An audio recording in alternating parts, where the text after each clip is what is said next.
Have you noticed that lately it just feels so easy to feel overwhelmed and stressed and like there's this constant tension? And when I start to feel like things are just too overwhelming and it's just too much for me, I try to focus on a couple things. And this week, my friend Samantha Dion Baker sent me her new book, Draw Your Adventures, and this book encapsulates perfectly the two things that I try to do to kind of recenter myself so that I don't have to become encompassed by those feelings. And those two things for me are, of course, art. It's something that always just helps my brain quiet and calm down. And the second thing is trying to focus on the small things in my life that make me feel grateful. And when I got this in the mail, I started flipping through it, and that's exactly what this is. It is creating little pieces of art to help celebrate kind of your everyday adventures. It's in celebrating your own life, and nothing has to be big. There are so many little things that I just absolutely love. I love that first sip of coffee when it is just the perfect temperature. I love seeing the bees in my garden. I love when a new episode of my favorite show releases and I can talk about it with my friend.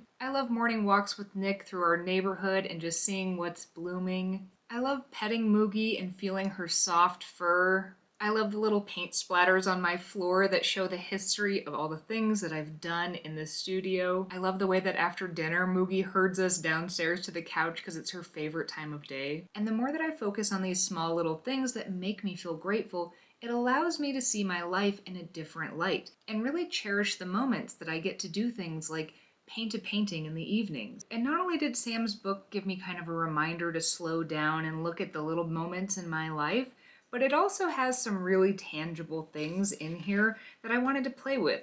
For example, when I'm composing things, I almost always gravitate towards the rule of thirds for my compositions, but I love this idea of the hero image. And I even did something else I don't usually do, which is to slow down and take the time to find the right view of what I want to paint.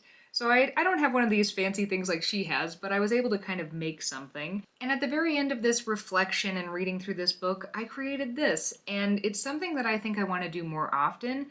And I think it's also really important to keep in mind that sometimes when we want to start a new project, like let's say you want to start to learn watercolor or you want to start a travel journal or something like that, we're always waiting for that next big thing because the big thing is what's going to allow us to start it or it's going to fix things. But in reality, small things are worth noticing and also they can help you get started. You don't have to have the next big thing happening or the next big supply coming in. Sometimes you just gotta get started. And even though I do not need another sketchbook project, this book might make me start another one.